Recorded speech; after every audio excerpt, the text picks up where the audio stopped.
구약 106쪽입니다. 출애굽기 15장 25절 끝절까지 같이 봅시다. 모세가 여호와께 부르짖었더니 여호와께서 그에게 한 나무를 가리키시니 그가 물에 던지니 물이 달게 되었더라.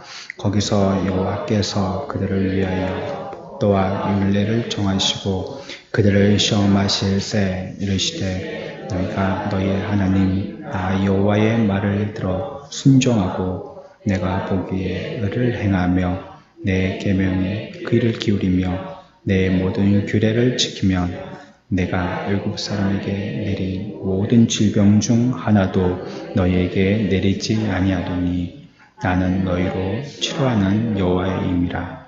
그들이 엘림에 이르니 거기에 물샘 12과 종려나무 70그루가 있는지라. 거기서 그들이 그 물 곁에 장막을 치니라. 아멘. 하나님은 모든 인생의 병을 고치시는 분이십니다. 그래서 하나님의 이름을 부를 때 뭐라고 부른다고 했습니까? 여호와 라파라고 부른다 했죠. 어떤 병원의 이름을 보니까 작은 의원이지만 라파 의원 이렇게 써 있는 걸 봤습니다. 아마 그분이 교인인가 보시죠. 여호와는 치료하시는 분이시다는 뜻입니다. 그러기 위해서 우리가 지난주에 마지막에 끝에 보고 마쳤던 것처럼 우리 모든 인생의 병든 부분들을 고치시기 위해서 이 땅에 예수 그리스도를 보내신 것입니다. 그분이 죽으시고 그 값으로 우리의 인생의 모든 문제들, 모든 병들은 다 치유받게 된 것입니다. 그래서 이제는 그분의 십자가로 말미암아 우리들은 병 나음을 얻게 된 것입니다. 이 사건을 예언해서 이사야 선지자가 그가 채찍에 맞음으로 우리는 나음을 입었도다 라고 얘기했습니다. 우리 함께 해봅시다. 그가 채찍에 맞음으로 우리가 나음을 입었도다. 그가 채찍에 맞았기 때문에 우리가 나음을 입은 것입니다. 여러분, 이미 이 말씀은 이사야 시대에 선언한 말씀입니다. 하나님께서 우리의 병을 고치시는 분으로, 그리고 2000년 전에 예수님이 우리를 위해서 죽으심으로 마라의 물 가운데 던져진 나뭇가지와 같이 우리에게 인생을 고치시는 참 나뭇가지로 이 땅에 예수 그리스도께서 오셔서 우리를 위해서 죽으심으로 이 모든 병들이 고쳐졌다라고 얘기하고 있습니다. 그가 채찍에 맞음으로 우리가 나음을 입었도다. 이미 완결된 것입니다.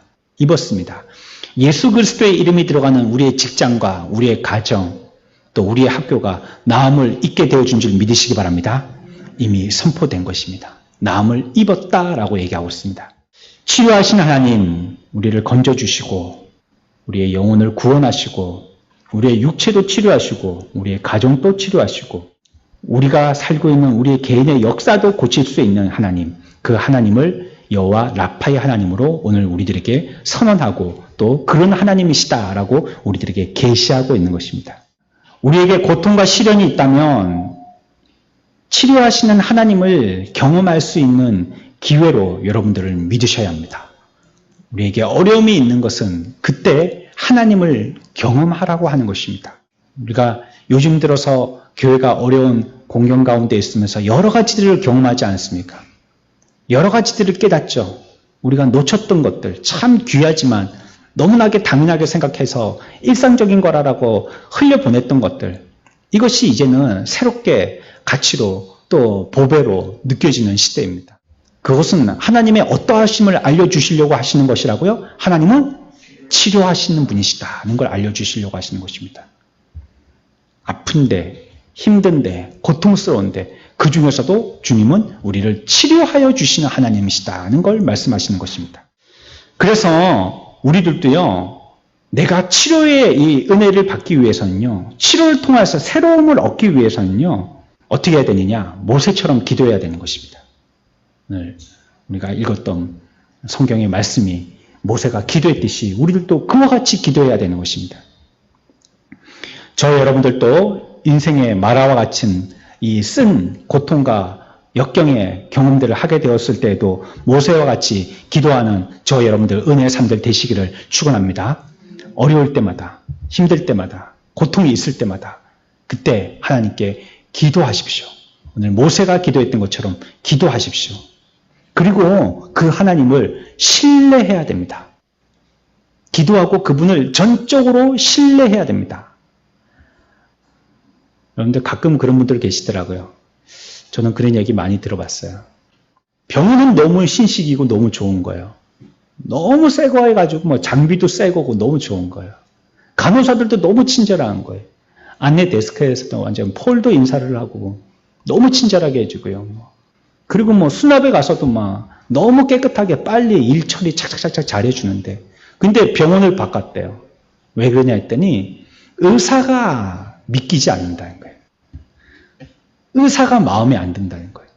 주변은 다른 것들은 다 거의 완벽하다시피 마음에 쏙 드는데 그래서 큰 병원에서 작은 병원으로 옮기기도 합니다. 그런데 어떤 병원에 가보면 허름해요. 병원이. 허름해요. 야, 이 병원 의사는 돈 벌어서 다 뭐하나 싶을 정도로 리모델링이나 좀 하지. 이게 다 뭐하나 싶을 정도로 허름해요. 그런데 그 병원은 사람들이 새벽같이 가서 줄을 서는 거예요. 그리고 여러 과가 있지만 유독 그 의사한테만 진료를 받으려고 하는 거예요. 그 의사가 믿을만하다는 거예요. 이 분야에서는 믿을만한 분이라는 거예요. 그러니까 의사에게는 가장 중요한 건요. 믿음인 것 같아요. 믿음. 어쩜 의사의 실력보다도 더 중요한 건 믿음인 것 같아요. 그러면 환자들이 자기의 배를 열어놓고 자기의 목숨을 담보로 의사에게 맡깁니다. 자기의 몸을. 근데 믿음이 가지 않으면요. 그건 모르겠는데. 이렇게 한다든지, 왜 그렇게 됐을까? 자기가 오히려 놀란다든지. 환자가 뭔가를 발견해가지고, 이거는 이런 거 아닙니까? 라고 얘기했더니, 그럴 수도 있겠네. 이렇게 얘기한다든지. 그러면 의사는요, 내 말을 진지하게 들어주는 것은 고맙지만, 신뢰가 뚝 하고 떨어지는 거예요. 의사가 그런 걸 모른단 말이야? 지금까지 그렇게 많은 환자들을 치료보고도 내가 지금 이 얘기한 이 말이 그렇게도 새롭게 들린단 말이야. 이 의사가 안 믿겨지는 거예요. 그러면요, 다음부터는요, 뭘 얘기해도 알약 2알 먹으라는 거, 이건 뭐 내가 알아서 하지. 한 알만 골라서 먹는다든지. 하루 3번 먹으라는 거, 괜찮아 하면서 하루 2번 먹는다든지. 이렇게 신뢰하지 않고 자기 나름대로 치료법을 쓰게 되더라는 거예요. 의사에게 필요한 것은 신뢰예요. 의사를 믿는 것입니다. 하나님도요, 전적으로 신뢰하는 것이 필요합니다. 우리에게 그런 걸 주셨구나, 우리가 깨달았다 할지라도 전적으로 주님을 신뢰해야 되는 거. 우리에게 고통을 주셨으니까, 어려움을 주셨으니까 하나님이 어떻게 해주시리라고 신뢰해야 된다고요? 하나님이 치료해 주실 거라고 신뢰하는 겁니다. 내게 이렇게 어려움이 있는 거 보니까 하나님이 반드시 치료해 주시겠구나 믿는 것입니다. 내가 지금 예수 믿는데 이렇게 곤욕당하는 걸 보니까 반드시 이후에 하나님께서 우리에게 회복시켜 주시겠구나 믿는 것입니다. 이런 어려움을 당하고 이런 고비를 넘어가고 숨이 깔딱깔딱 넘어가도록 이렇게 막 고지를 올라가는 것 같은 그런 신앙생활을 우리가 모두 다 땀을 뻘뻘 흘리면서 어떻게든지 손에 안 보려고 어떻게든지 뒤로 안 밀리려고 서로를 격려하면서 사랑하면서 토닥이면서 위로해주면서 기도해주면서 꾸역꾸역 밀고 앞에서 땡기고 하고 올라갔는데 그러고 나면 결국 정상을 만나겠구나 하는 것을 믿는 것입니다. 마라의 사건이 그런 것입니다. 마라의 사건이 우리들에게 보여주시는 것이 그런 것입니다. 고통의 뒤에는요, 하나님의 놀라운 계획이 숨어 있는 것입니다. 배우가 있는 거예요. 하나님이 배우에 계신 것입니다. 그리고 그때 우리들도요, 조심해야 됩니다. 고통스럽고 힘들잖아요? 어떤 분들 보니까는 이렇게 수술한다고 들어갔다 나와가지고요, 마취를 했잖아요. 전신 마취. 완전히 전신 마취. 막 이상한 말을 하더라고요. 우리 첫째가 예전에 다리를 부른 적이 있었거든요. 다리를 부른 적이. 근데 걔가 그렇게 낯선 사람하고 얘기를 잘한다든지 그런 성격이 잘 아닙니다. 친구들하고는 까불고 놀고 잘하는데 낯선 사람한테는 그렇게 잘 못하는 그런 성격이에요. 그런데 수술을 하고 나오는데요. 이제 반쯤 이제 수술이 끝나고 마취가 반쯤 깼을 때 데리고 나오더라고요. 그냥 수술 마치자 바로 나오는 게 아니고 회복실에서 조금 그래도 의식이 조금이라도 있을 정도, 말을 조금이라도 할 정도 되니까 이제 침대에다가 누워가지고 밀고 나오더라고요. 그런데 얘가 옆에 있는 간호사하고 얼마나 얘기를 많이 하는지 어쩌고 저쩌고 지 혼자 웃고 막 정신이 나간 거예요. 제정신이 안 들어온 거예요. 아직까지. 그래갖고 아직 마취약에 취해가지고 나중에는 물어보니까 지가 그랬는지 잘 기억을 못 하더라고요. 그처럼 말이에요. 우리들도 어떨 때는 막 이 고통 가운데 있다든지 어려운 가운데 있게 되어지면 거기에 치여가지고요. 어떻게 하게 되냐면 입으로 죄를 지을 가능성들이 많습니다. 안 할 말 하게 되더라는 거예요. 하나님이 살아계신다면 이렇게 할 수 있나? 내 생전에 이거 하나 가지고, 둘도 아니고 이거 하나 가지고 기도하고 살아왔는데 하나님이 살아계시고 내 기도를 들으신다면 지금 내 일평생에 이거 한 개 안 들어주시는 그 하나님이 지금 살아계신다는 말이냐고. 우리가 원망 불평하기 쉽더라는 거예요. 이 사람들 얼마나 부끄럽겠습니까? 반나절만 가면 이제는 마라에서 그와 같이 주님을 원망불평했잖아요. 하나님을 원망불평했잖아요. 모세를 원망불평했잖아요. 하지만 반나절만 갔더니 뭐에 이르렀어요? 어디에 이르렀어요?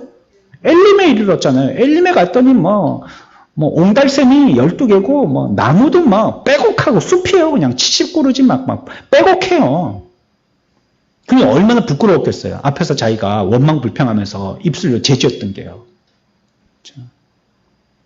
그래서 우리 혀를 조심해야 됩니다. 이때 하나님은 으악하고 극적인 드라마를 쓰시려고 놀래켜 주시려고 우리들에게 마지막까지 숨기고 감춰두고 계신데 거기다가 대고 그냥 성질을 부리고 화를 내고 그런다면 나중에 그거 받았을 때 얼마나 부끄럽겠어요. 아빠가 장난치려고 엄마가 장난치려고 선물로 서프라이즈로 그거 갖다가 이렇게 해놨는데 그거 놀래가지고 막 엄마 아빠한테 욕을 한다면 나중에 그 선물 받았을 때 얼마나 날씨 뜨겁겠어요. 그러니 하나님 앞에 이와 같은 어려움과 역경이 있을 때 하나님은 전적으로 우리를 치료해 주실 거구나 하는 기대와 신뢰를 가지고 믿고 우리의 입으로는 망령된 말을 하지 않도록 조심해야 되는 겁니다. 이 사람들은요, 아쉽게도 원망불평했어요. 안타깝게도. 오직 우리들은요, 이때 주님을 더욱더 사랑하기로 결심하는 저 여러분들 됩시다. 오히려 그런 때일수록 더욱더 사랑합시다.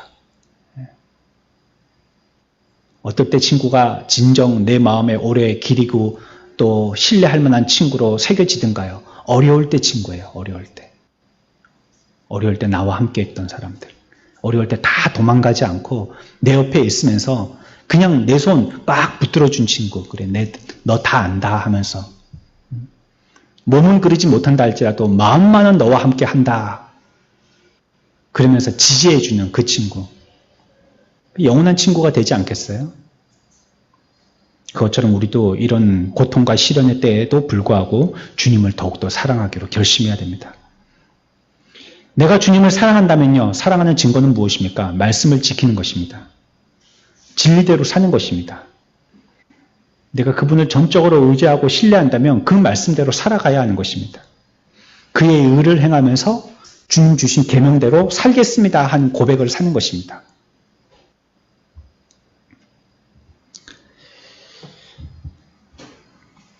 오늘 우리가 읽었던 말씀 보면요. 또 한 가지 무엇인가를 발견하게 되는데 주님이 우리의 치료자, 의사가 되신다고 말씀하셨잖아요. 우리 라파의 하나님, 치료자가 되시겠다 이렇게 하시잖아요. 여러분들 병 걸리면요. 의사가 반은 낫게 하지만요. 반은 자기가 낫게 해야 합니다. 절대 그거 먹으면 안 됩니다. 이제는 고기를 절대 드시면 안 됩니다. 이제는 채식 위주로 식사하셔야지 됩니다. 절대 고기 드시면 안 돼요. 또 기름기 있는 거 드시면 안 됩니다. 채식으로 드셔야지 돼요. 밥도 이제는 밤공기로 줄이세요.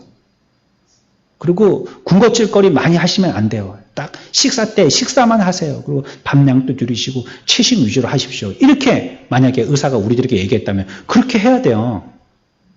약 먹고 수술해서 어떻게 했는데 먹는 거는 예전대로 먹고 생활 습관이 예전대로 그대로 하는 거 늦게까지 밤에 통닭 시켜 먹고 피자 시켜 먹고 하루에 배고프면 이게 식사 때가 돼서 먹는 게 아니고 배고프면 또 먹고 어떨 때는 이만큼 먹고 어떨 때는 아예 안 먹고 그러니까 의사도 반을 고쳐야 되지만요 자기도 반을 고칠 의무가 있는 거예요. 오늘의 말씀에도 잘 보면요 하나님이 우리의 치료의 하나님이 되시는데요. 우리를 고쳐주실 때요. 우리들도 뭔가를 해야 된다는 거예요. 다시 얘기하면 치료에 조건이 있다는 것입니다. 그냥 마냥 치료해 주지 않는다는 거예요. 내가 이렇게 하면 치료해 주는데 그러면 너도 채식주의를 해야 돼. 약 잘 먹어야 돼. 하루에 1시간씩 운동해야 돼. 뭐 이런 걸 우리들한테 조건으로 말씀하시더라는 거예요. 보십시오. 26절 보십시오.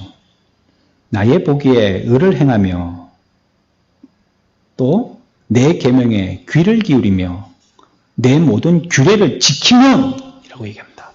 이 뭡니까? 조건입니다. 조건. 치료되고 싶으면 어떻게 된다고요? 의를 행하며 또 어떻게 된다고요? 계명에 귀를 기울이며 또 어떻게 된다고요? 모든 규례를 지키면 이라는 것입니다. 이거 하면 그러면 치료해 주겠다는 것이에요. 이렇게 할 때 치료해 주겠다는 거예요. 그러니까 치유의 조건이 있는 것입니다.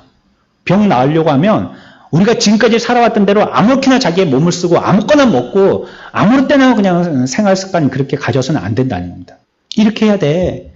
의를 행하고 계명에 귀 기울이고 모든 규례를 지켜야 돼 라고 말씀하시는 것입니다. 이 고통을 주신 이유는요. 그것을 통해서요. 나를 교정하시기 위한 거예요. 나에게 더욱더 복이 되도록 하는 것이죠. 하나님 앞에서 좀 더 온전한 자로 만들어지도록 하기 위해서 이런 것을 주신 것입니다. 그런 하나님의 뜻이 있는 거죠. 근데 그 교정의 목적이 성취될 때 비로소 치료된다는 것입니다. 하나님이 뜻하신 목적대로 우리가 변화됐을 때 그러면 우리들은 고쳐진다는 거예요. 그러니까 우리들은요. 하나님 고쳐주십시오만 얘기할 것이 아니라 오늘 말씀에서 우리가 힌트를 얻을 수 있는 것은요. 아주 중요한 것인데요. 하나님 제가 주님 뜻대로 하겠습니다. 하나님 합당한 자로 살겠습니다. 나를 고쳐주십시오라고 얘기하는 것이 정확한 것입니다. 조건이 있다는 것이에요. 근데 이 조건은요, 사실은 제가 조건이라고 말씀드렸지만요, 앞에서 설명드린 하나님이 우리에게 변화를 요청하는 목적이에요. 이런 자로 살면 고쳐주겠다는 것이고, 이런 자가 되면 고쳐진다는 것입니다. 또 이것을 위해서 이 병이 시작됐다는 것을 얘기합니다. 그러니까 우리들에게 뭐가 필요하다라고요? 어떤 것이 필요하다라고요? 의를 행하는 것이 필요하다는 것이에요. 또요? 계명에 귀 기울인 것이 필요하다는 거예요. 또요? 규례를 지키는 것이 필요하다는 거예요. 이걸 위해서 우리를 불편하게 하셨다는 것입니다. 그래서 이게 합당해지면 치료된다는 것이에요. 오늘날 우리가 이 주변에 있는 소리들에 얼마나 민감하게 반응들을 합니까? 그렇죠? 한참 대유행이 있을 때는 사람들이 다 촉각이 곤두서워가지고 기침만 해도 사람들을 쳐다보잖아요. 은행에 갔더니 누가 콜록콜록 기침을 하는데 그 사람이 또 마스크를 안 썼어요. 거꾸로 알고 있더라고요. 기침할 때 마스크를 쓰고 있어야 되는데 기침할 때 내려가지고 기침을 하대요. 콜록콜록 이렇게 쓰고. 내가 알겠어요. 그건. 제가 해보니까 저도 목양실에서 그렇게 해봤는데 마스크를 쓰니까요. 기침이 시원하게 안 나오더라고요. 컥컥 나와가 다시 들어가는 것 같아요. 지금 목이 맥히는 것 같아요. 밥 먹다가 물을 안 마시는 것처럼 목이 컥컥 맥히는 것 같아요. 근데 마스크를 벗고 기침을 하니까요. 와차 하면 팍 하면서 막 속이 시원하거든요. 그러니까 이분도요. 아마 그 재채기를 할 때 그렇게 했나 봐요. 재채기를 하는데 마스크를 벗는 거예요. 완전 벗은 건 아니고 턱 밑에까지 내리고 재채기하고 다시 쓰는 거예요. 그래서 사람들이 다 쳐다보더라고요. 막 눈에서 레이저 나가고 막 슈퍼맨처럼 막 광선 나가고 막 쳐다보더라고요. 그것처럼 말이죠.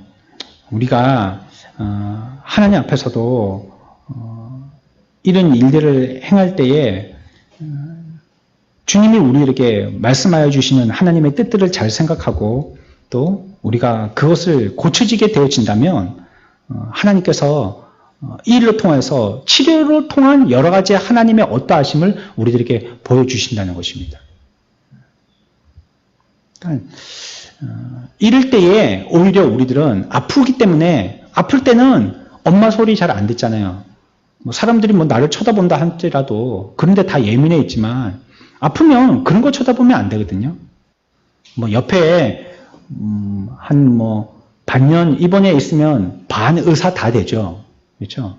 병원에 6인실, 4인실 들어가 보십시오.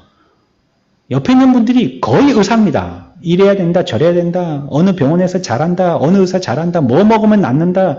거의 의사예요, 의사. 막 코치를 해줍니다. 그러면서 막 그러면 안 된다고 우리에게 막 보호자한테 막 그러면 안 된다고 이걸 먹어야 된다고 막 얘기해 줍니다. 그럼 보호자가 헷갈립니다. 이거 의사 말을 들어야 되나? 옆에 있는 이 할머니 얘기를 들어야 되나? 이 할머니는 지긋하게 인품이 있으신데 그거 의사 비슷한 거, 의사 어머니 같으신 거예요. 이렇게 얘기하시는데 막 그거를 고아 먹어야지 낫는다고 그러면서. 근데 아프면 그런 거 얘기 들으면 안 돼요.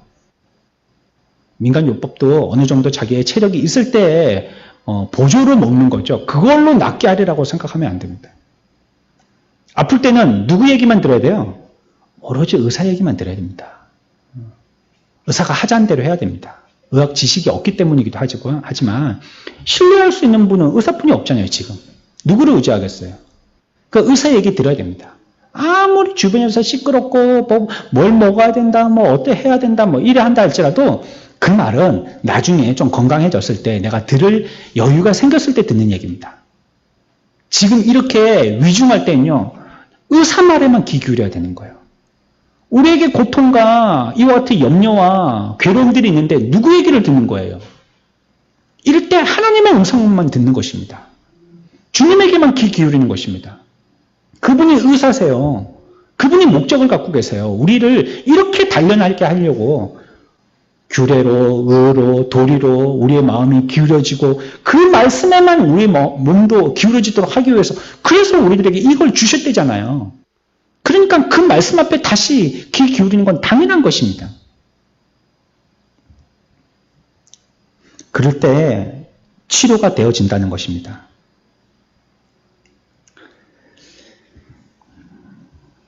그렇게 할 때 주님께서 더욱 주님을 사랑하는 자로 살아갈 수 있도록 내 삶의 장애에 필요한 치료들을 베풀어 주실 것입니다.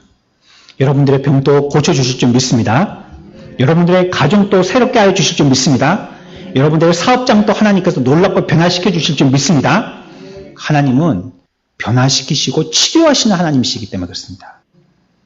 하나님을 동화책 속에 아니면 어떤 4대 성인 정도로 어떤 히랍의 신하 중에 어떤 신의 한 분으로 오해하지 마십시오. 그분은 살아계시고 역사하시고 지금도 우리와 함께 하시는 분이십니다. 인격의 하나님이십니다. 그분에게 요청하면 그분이 변화시킬 수 있어요. 치료하시는 하나님, 여호와 라파의 하나님, 그분은요 오늘도 살아계신 것입니다. 제가 오늘 짧은 동영상을 교회 홈페이지에다가 올려놨습니다. 옥하는 목사님은 살아생전에 10주기가 되어서 기념 동영상을 몇 개 만들어놨는데 그 동영상 중에 한 부분입니다. 많은 성도들이 모여있는 어떤 큰 운동장에서 목사님이 설교하시는데 목사님이 뭐라고 설교하시냐면 내가 잘못했습니다 라고 기도하시더라고요. 마지막에 설교 끝에 기도하시는데 내가 이 교인들을 이렇게 망쳐놨습니다 라고 기도하더라고요. 하나님, 내가 이 교인들을 이렇게 버릇없게 만들고 이렇게 잘못되게 만든 그 장본인이 접니다 라고 기도하더라고요. 그러니까 그 기도를 듣고 그 운동장에 모여있는 모든 성도들이 막 가슴을 치면서 우는 거예요.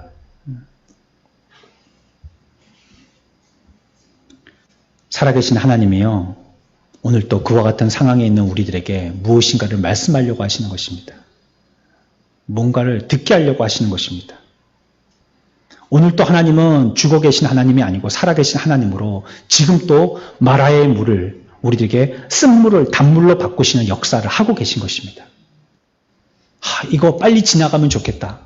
여러분들, 지나가는 이 시기에도 하나님은 일하고 계심을 믿으십시오.